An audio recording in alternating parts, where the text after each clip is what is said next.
Bom dia, oitavo ano, tudo bem com vocês, meus amores? Bom, a gente vai iniciar então mais uma videoaula de história, falando um pouquinho sobre a emancipação política no Brasil, né? Os fatores que vão desencadear a proclamação da independência do Brasil em 7 de setembro de 1822.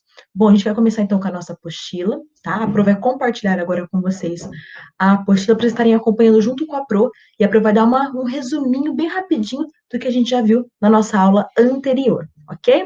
Então vamos lá.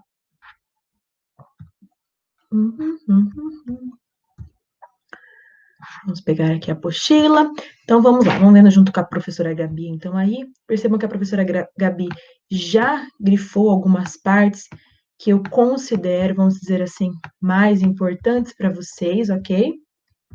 Vamos lá, deixa eu só aumentar aqui, para vocês enxergarem um pouquinho maior aí na telinha de vocês. A gente vai começar então falando, retomando, na verdade, né, a chegada da família real portuguesa para o Brasil, né? Essa família que foge do bloqueio continental imposto por Napoleão Bonaparte, né? Que bloqueio que era esse? Bem rapidinho. Napoleão, o pior inimigo que a França tinha era a Inglaterra, mas Napoleão tinha um exército poderoso, mas eles não conseguiam invadir a Inglaterra. Então, qual foi a estratégia que ele pensou para poder desestabilizar a Inglaterra? Bloqueio continental. Falou para os países da Europa: olha, quem comprar produtos ingleses vai ter o seu território invadido por mim, Napoleão.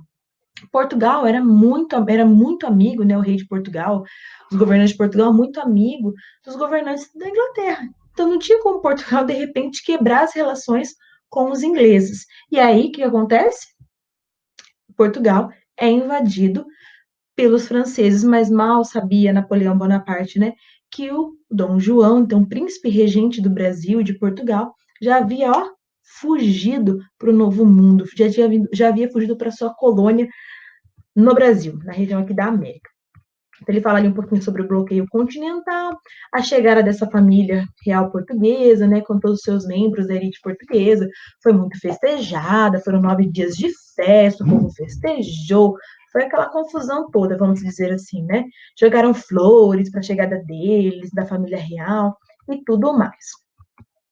Aqui vai falar um pouquinho sobre as principais mudanças políticas e econômicas que ocorreram na colônia. Então, a primeira mudança foi o decreto de abertura dos portos às nações amigas. É a primeira medida tomada por Dom João VI, ainda lá em Salvador, na região ali do Nordeste, quando ele chega ali primeiramente, ele assina esse decreto, ou seja, agora os portos brasileiros vão poder receber navios de diferentes nacionalidades, e não mais apenas os portugueses, porque agora a família real está vindo morar no Brasil, né? Ali ele fala um pouquinho sobre essa chegada, tem ali o trecho falando, né, de como foi os festeiros, foram muitos dias, né? Como veio muita gente, é preciso abrigar um pouco essa corte onde esses caras vão morar. Então, as casas mais bonitas, mais modernas, mais grandes, foram utilizadas para abrigar tanto a família real quanto os membros da elite que vieram junto com eles. E aí as pessoas que moravam aqui no Brasil tiveram, a corte brasileira, tiveram as suas casas, de certa forma, tomadas. E eram colocadas algumas siglas nas portas das casas, que era a sigla PR, que significava príncipe regente. A partir daquele momento, aquela propriedade pertencia ao príncipe regente, e não mais a pessoa que construiu ou comprou aquela casa. E aí o pessoal começou a tirar sarro, falou assim, que a sigla significava assim, põe-se a rua e se vira, né? Vai procurar outro lugar para vocês morarem.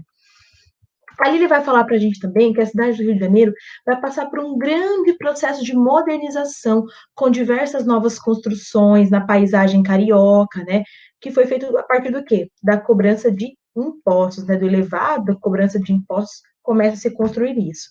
Também a construção do Jardim Botânico, do Banco do Brasil, também vai ter os cursos, né, universitários, como de medicina, de comércio, academia militar. Além da Bahia, também ter o curso de agronomia e de química. A imprensa rege, então agora o primeiro jornal brasileiro vai ser impresso aqui mesmo no Brasil, que é a Gazeta do Rio de Janeiro. Os livros também começam a ser impressos no Brasil. Outro ponto que ele vai falar aqui para a gente, que a gente falou da modernização, várias construções, né, vão ser criadas, vão ser construídas para quê? Para abrigar edifícios públicos, sede do governo, dentre outras coisas, chafarizes foram construídos, né, para fazer embelezamento, para o abastecimento da cidade também servia para isso. Casarões tornaram-se construções mais comuns, mesmo que ainda estavam restritos à elite. Economicamente, a colônia passou por mudanças que visavam seu desenvolvimento. Outro ponto importante também, que foi revogada a lei que proibia a instalação de oficinas manufatureiras, indústria de tecido no Brasil, né? Além de tipo, ser revogado, agora pode sim funcionar esses tipos de indústria, também vai ter um incentivo para esse setor, né? Vai se injetar dinheiro para que esse setor passe a crescer, ok? Construções de estradas, melhoria dos meios de transporte, que eram muito precários na colônia. Além disso, também vai ter o Tratado de Navegação e Comércio, que é aquele tratado assim, que os produtos que vêm da Inglaterra têm uma taxação ali de 15%. Os produtos portugueses, 16% em cima do valor do produto, né? E dos outros reinos, 24%. Ou seja, esse tratado, de certa forma, beneficiaria quem? A Inglaterra.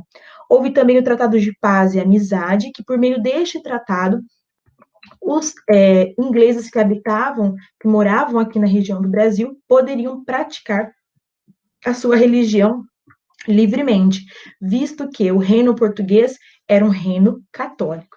Teve também a questão de museus e muitas outras coisas. Então, aqui foi o que a gente já viu na nossa aula anterior.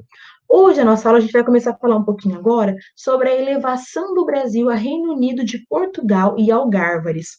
Lembrando que anteriormente, o Brasil era apenas uma colônia.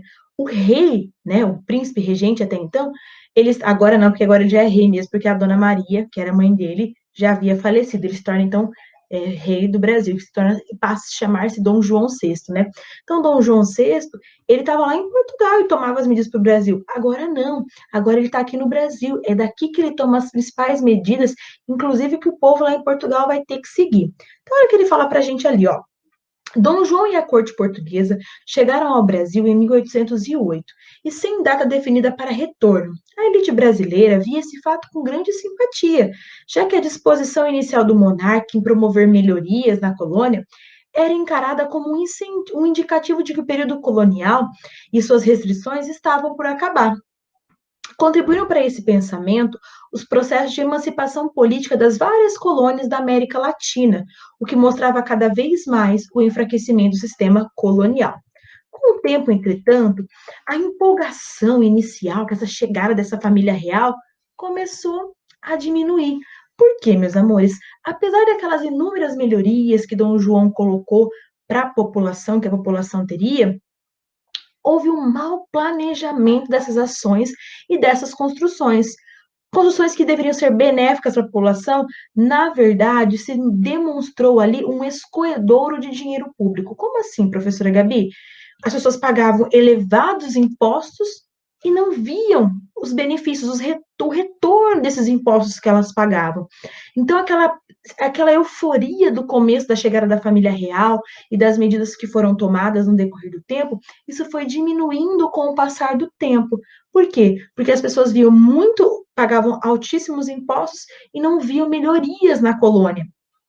Politicamente, o Brasil vai passar por mudanças significativas nesse período aqui.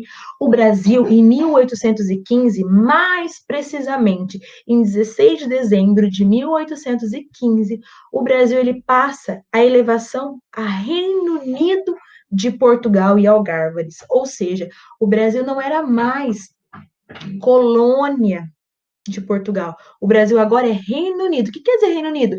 Ele vai ter os mesmos direitos que o reino que é Portugal. Ou seja, eu estou unido a Portugal. Então, eu tenho as mesmas questões políticas, as mesmas restrições. Eu não sou mais uma colônia.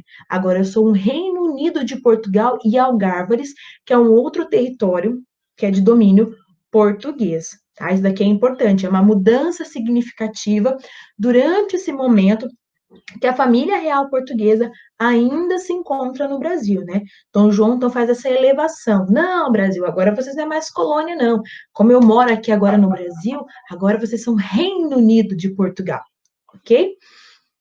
Por esse ato, a colônia adquiria igualdade jurídica ao reino português, o que legitimava a permanência do príncipe regente no Brasil, Aos olhos dos portugueses, tal elevação não foi muito bem vista, não. Os portugueses não gostaram que o Brasil foi elevado, né, a Reino Unido de Portugal.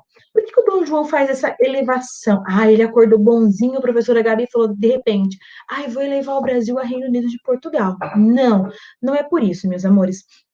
Na verdade, o Dom João está num contexto muito complicado ali. Por quê? Porque ele está vendo as colônias espanholas se emanciparem, se tornarem países independentes. E ele tinha medo que esses levantes que ocorreram lá nas colônias espanholas acontecessem aqui no Brasil.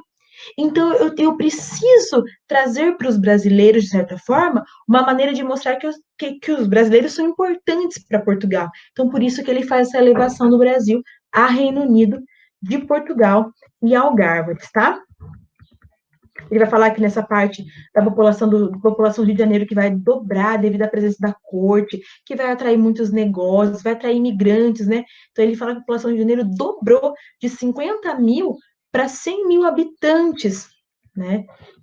Aqui. Enquanto isso, em Portugal, as pessoas, os notáveis, isso é, os ricos, insistiam para que o rei voltasse para Portugal. Ele falava, volta, Dom João, você e sua família têm que voltar para o Brasil.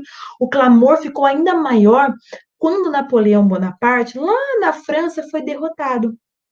E aí o povo pede, ó, você foi embora porque o Napoleão ameaçou você, mas agora o Napoleão não manda mais em nada. Ele foi destronado do trono francês. Pode voltar, Dom João, não precisa ter medo do Napoleão mais não. O Napoleão agora não demonstra mais perigo nenhum pra gente, né? Porque ele não é mais, agora ele não é mais imperador lá na França. Mas o Dom João VI, amadinhos, ele gostava aqui da vida no Brasil, ele gostava muito do Brasil.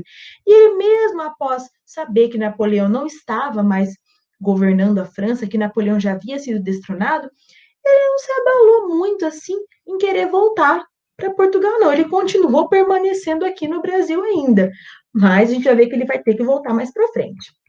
Então, ali, ó, essa imagem, né, do Debré, que vai vir as missões artísticas francesas também, para vir ilustrar as paisagens do Brasil, né? Então, ali ele fala assim, ó, com a morte de Dona Maria I, o príncipe regente foi coroado rei de Portugal, Brasil e Algarves, no Rio de Janeiro, em 1818. Ele passaria a se chamar, então, Dom João VI, ok? Bom, como eu disse para vocês, aquelas inúmeras reformas de Dom João VI seriam muito boas se elas fossem realmente colocadas em práticas, mas não foi isso que aconteceu. Como eu disse anteriormente, as pessoas pagando altíssimos impostos, e o que acontecia? Não viam as obras públicas sendo construídas. Virou um verdadeiro escoedouro de dinheiro público, né?